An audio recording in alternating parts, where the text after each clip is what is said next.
Right. Hi, everyone. This is Alexander Lim, and welcome to Author Story, where every episode we speak to various authors on various topics of interest. On today's episode is Eliza Factor, who is a writer and founder of Extreme Kids and Crew, a nonprofit organization which brings together families of children with disabilities. Her book is titled Strange Beauty, A Portrait of My Son, and you can check out her book right now by clicking on the Amazon link in the video description below. So, Eliza, welcome. Thanks for being on Author Story. Thank you so much for having me, Alex. You're welcome. You're welcome. So, first off, Eliza, before Felix entered your life, would you have described yourself as a typical person? You know, just living her life and that sort of thing? I don't think I would have considered. I mean, I don't know what a typical person is, but Oh, okay. I mean, I certainly. I suppose I do now. Mm-hmm. Now that after Felix came across, I see that my life was pretty normal. Okay. So, Yeah. okay, kind of typical then. Okay. All right. So let's get into Strange Beauty. In a nutshell, what is Strange Beauty all about? Oh, I see. I'm sorry. Let me just go back to your earlier question. I Okay, hadn't quite go ahead. understood it. All right. I mean, I suppose I didn't think I was that typical because like I had dropped out of school and I had, I didn't have a typical middle class life. Right. But then I ended up marrying somebody who was, quite like kind of followed that path, and so that's what I meant by not feeling typical. Okay. But I met Jason, who is a lawyer and pays his taxes and Right. checks off all the boxes. Right. And we Right. somehow fell in love and had Felix. And then Felix, I got the chicken pox when I was pregnant with Felix, and that threw a wrench into the pregnancy, and it made everything quite complicated after the chicken pox came along. Right. And Felix was born early, and he actually was an absolutely gorgeous little baby that we thought was just a preemie. That he was kind of floppy, but we figured that he was going to become stronger as he grew, which is typical for a lot of preemies. Right. But then he didn't. He just got floppier and floppier, and so eventually we started getting therapy and going to doctors to see what was going on. And it turned out that he had something called Periventricular Leukomalacia, which means a deficit of white matter, probably due to the virus that he got when I had the chicken pox. Right. And so then he was about a year old then, and the neurologist could only tell us that he was going to be disabled throughout his life. I mean, he said, this isn't a condition that goes away. These cells don't grow back. Right. And I remember saying, what about the plasticity of the brain? I've been reading on my brain science. And he's like, these cells don't, they really don't come back. And so I said, well, what do you mean disabled? And the neurologist said, well, we only know that he'll be moderately to severely disabled, but we don't know how that will manifest itself. Okay. So they couldn't tell me whether he'd be able to walk or talk or anything like that. Just this general thing that he'd be different. Right. And so I think that was when I really kind of just confronted the fact that my son was going to really grow up in a very different body and mind than mine or my husband. And that's when I started to really grapple with what disability meant. And so the book is a lot about trying to just explain this process of coming to grips with disability and then actually embracing it, strangely enough, and seeing the disabilities in myself and others, and how that ended up liberating me. Right. Okay. That's what it's about. So, so Felix must have been pretty young then when he was diagnosed with this present condition. I mean, you mentioned him not being able Yeah, to talk and stuff like that and walk and things like that. yeah. He was one when Okay. he had the when we had the brain scan, Right. and then when he was 4, he was diagnosed with autism, and he was. Hmm. I mean, the thing about diagnoses is they're just what we use in our culture at this moment to get services. They don't Mhm. like diagnoses like cerebral palsy, periventricular leukomalacia, autism. They're huge grab bags of characteristics. They're not really a specific disease or condition. They're too big, but they're useful for getting therapy, getting help, getting Right. understanding. Right. So he's amassed a whole bunch of these diagnoses at the time. Wow. Okay. All right. All right. I got that. So let's get a little bit into the book. What made you decide to write Strange Beauty? A couple different things. First Hmm. of all, Felix lived at our house until he was 10 and a half Hmm. with 2 younger sisters. Hmm. And life was incredibly rich and full and exhausting. And there was certainly no time to be writing books. Right. There was just like, I mean, it was just kind of continuous kids. And we started this community center, which was a lifesaver, but it was just, there was no time. There was no sleep. I mean, Jason and I didn't really get more than maybe 3 or 4 hours of sleep a night for 10 Right. years. Right.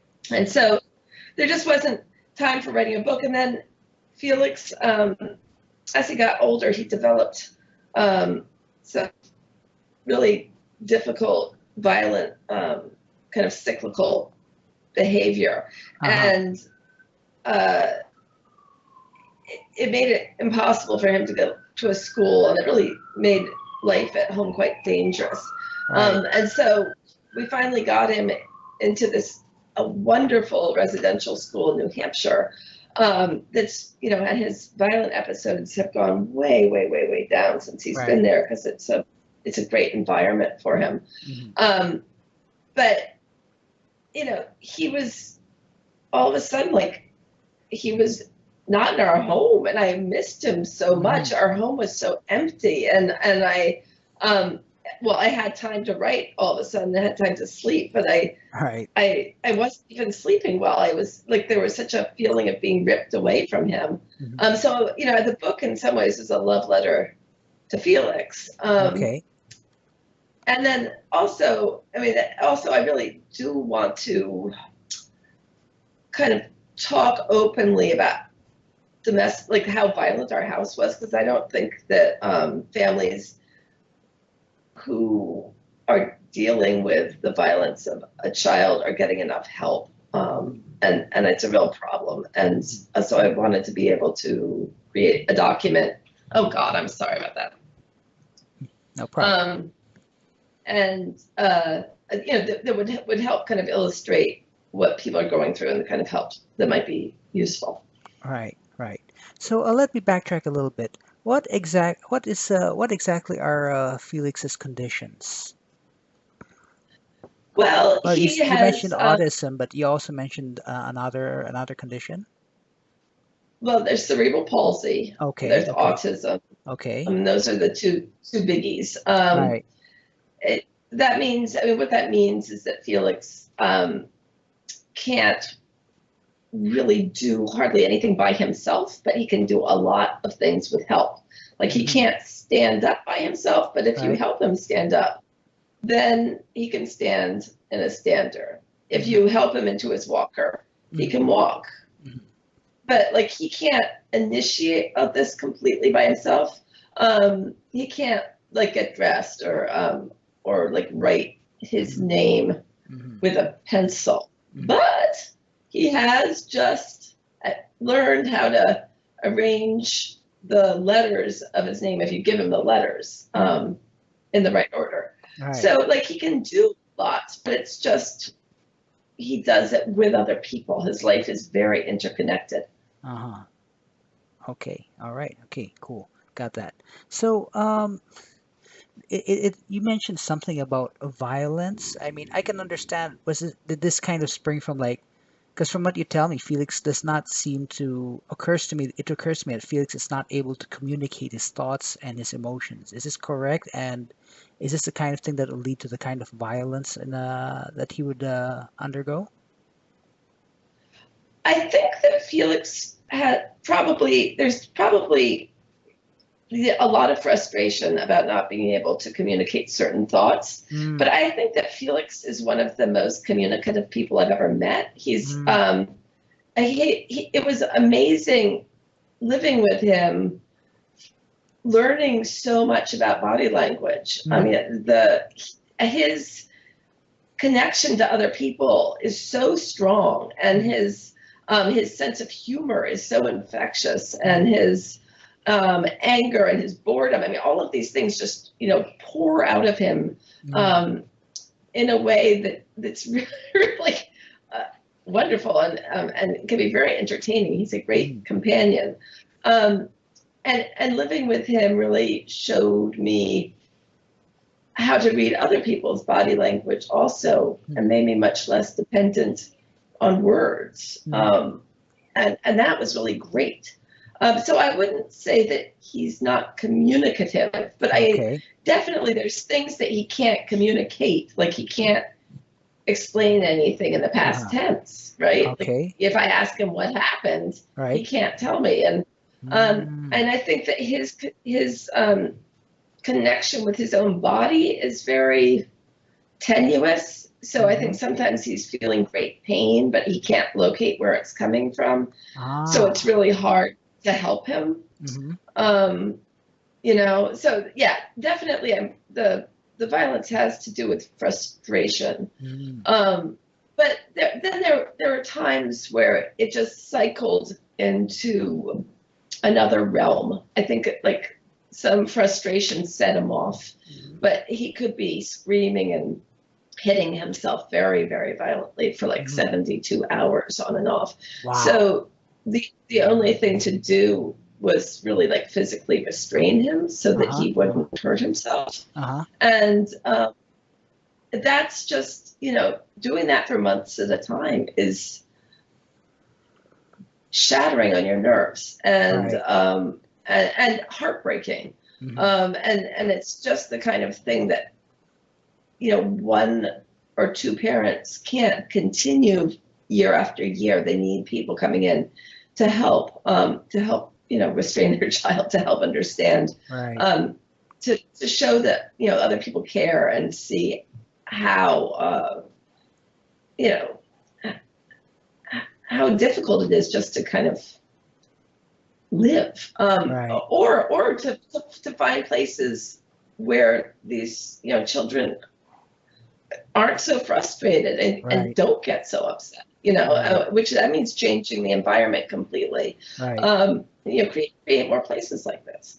Mm, Unfortunately, a lot of these kids, I mean, Felix probably would never be put in juvenile detention because he's so physically disabled. It's very clear that his anger is coming from his disability, and mm-hmm. also those facilities don't have the people to take care of someone like Felix. Right. But there's lots of kids with autism that they look totally normal in their Mm-hmm. body, and they can Mm-hmm. move around, but Mm-hmm. they get caught up in these kinds of um, furies, Mm-hmm. and they're punished in ways that for behavior they can't help, and the punishment only makes things worse. Mm-hmm. So we need more public understanding of where these cycles of violence come from. Right. Right. Okay. And from what you told me, I mean, it occurs to me that like the help that Felix needs, or even other autistic children need, it doesn't seem to be readily available. Is this correct? There's not enough of it. I mean, Oh, okay. there are these like bright spots, but I think like 25% of the need is being met, 75 isn't. Okay. So, Okay. so there's a huge need for more help. Hmm. Okay. So at present, what kind of support would be given, by society or by the public or whatever, to children like Felix or even to parents such as yourself? Well, the school he's in right now is incredibly helpful. Mhm. I mean, he's blossomed there. Right. He's made friends there. They've been able to actually quantify his level of understanding of language and stuff that we could never do at home.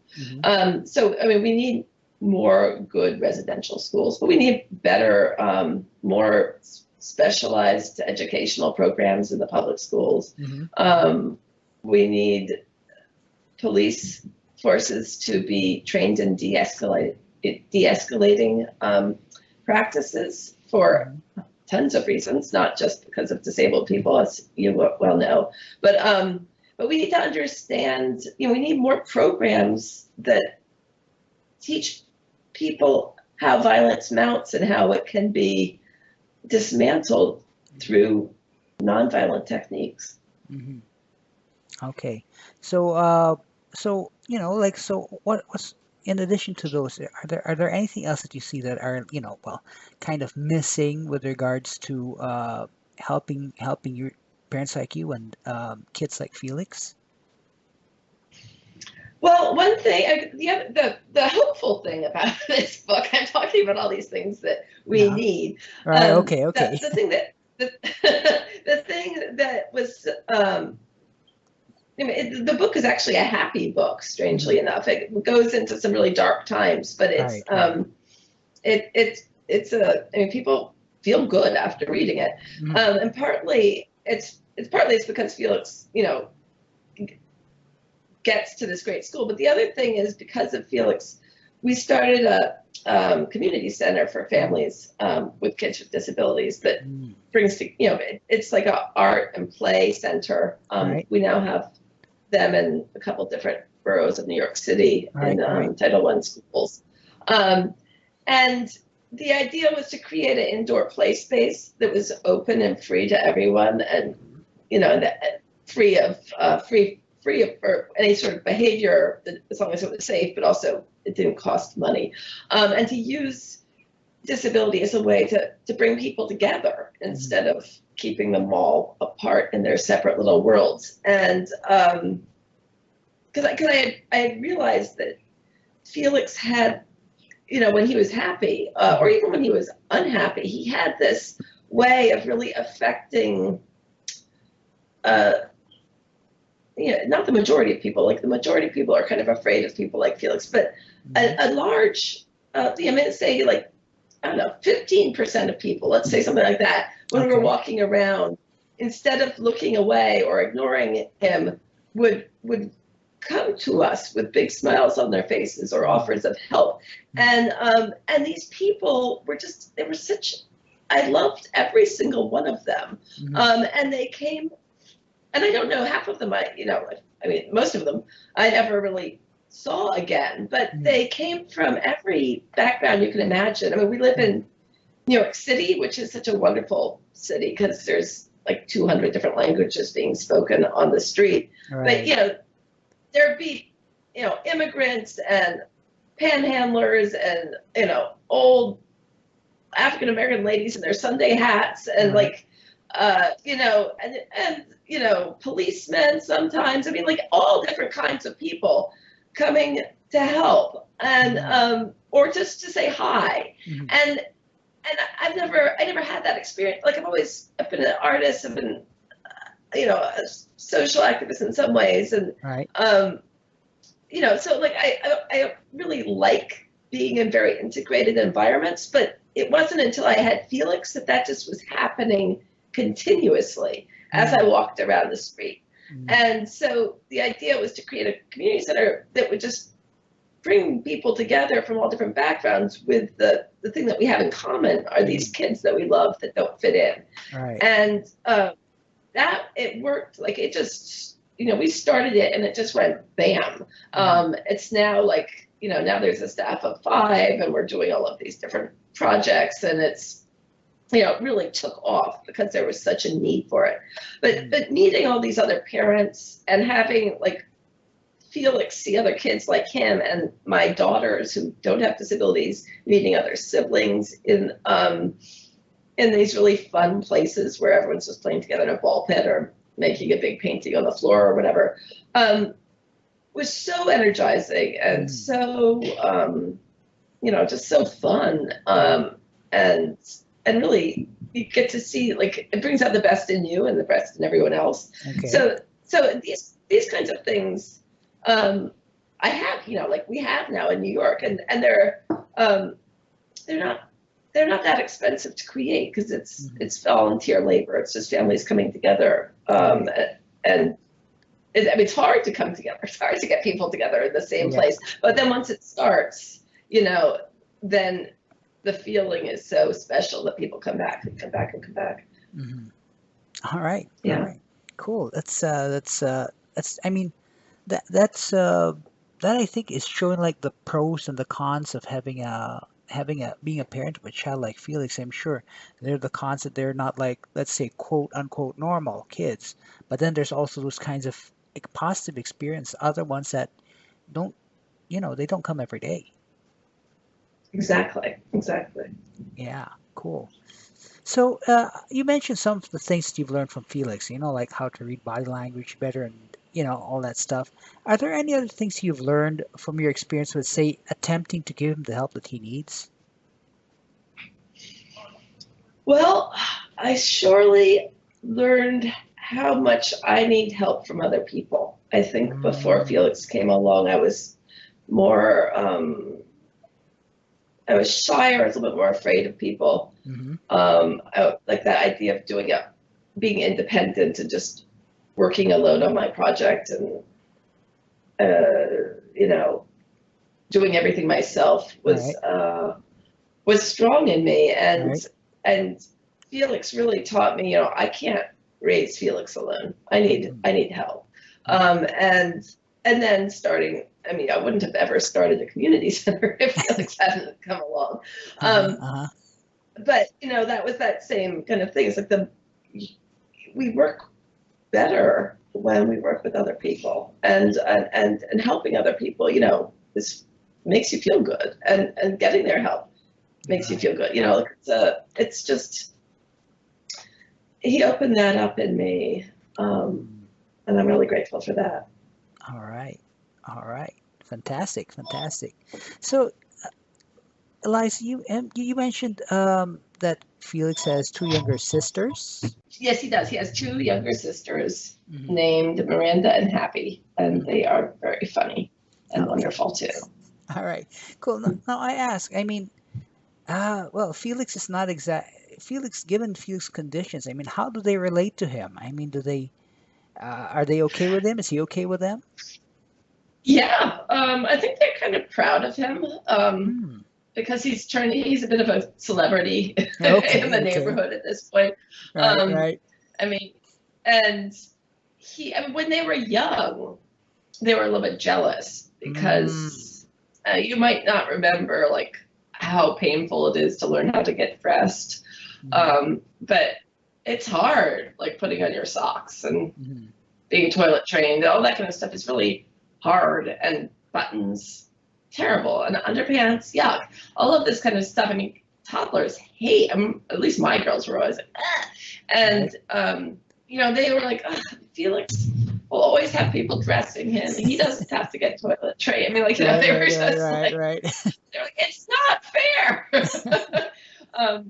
But then they got older and they mastered those things, and now they're pretty happy that they can like make their own outfits and have their independence. So I don't think there's any jealousy anymore. And it's, there's a story that comes to mind right now.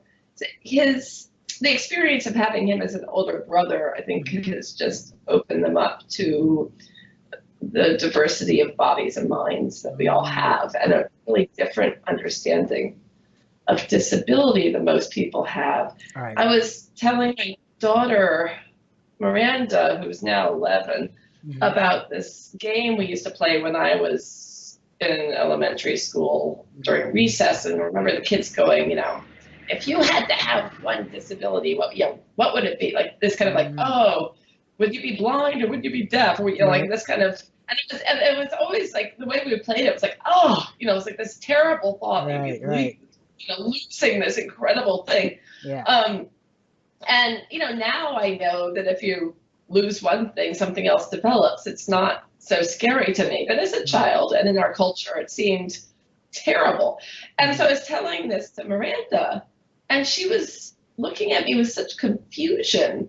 Mm-hmm. And then I said, what's going on? Because she had never thought of blindness or deafness as being a disability. Mm-hmm. They seemed so minor compared to, Felix's disabilities. Okay. And Okay. so, it was just, I was like, wow, that's, that's great.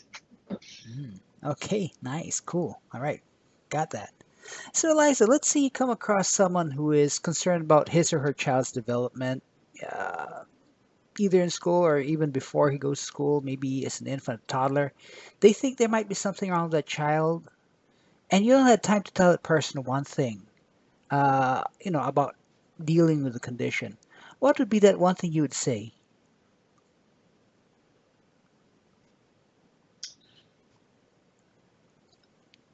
Well, I guess follow the child is always my advice. Like, love the Mhm. child as your child is, and seek ways to help them. But they'll probably give you a lot of clues. Mhm. Like follow what they like to do. Mhm. Don't don't think about. I mean, like you want to get help in the sense that like therapy or if they don't learn how to read in a typical way, you want to find alternate ways to teach them how to read. Like you want to, but that's following them. That's not, don't try to turn them into some kind of idea of normal. Mm. Okay, so essentially it's about Don't try to anybody. I mean, okay. like the things, most of my feelings about disability apply to all of us. Mhm. We all are different, and our differences and our commonalities need to be appreciated. Mhm. Okay. All right, I got that. So, in the last minute or so of this interview, are there any last words of wisdom you'd like to share to inspire listeners?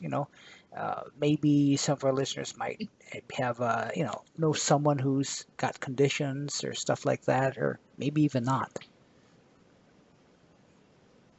Well, I think we all, honestly, that another part of the book is I think we are all disabled, and like whether we're aware of it or not. And I think there's a lot of fear about all of this kind of stuff we're ashamed of that we carry around with us. Hmm. And when you realize that that's just who human beings are, that's how we're made, and it's okay, Hmm. and that other people are struggling with these same things, it's a freedom of sorts. And so it's really about coming together and opening up and finding people that, finding your community that isn't afraid.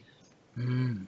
Okay, well, great words of wisdom right there, and yeah, thanks for those thoughts.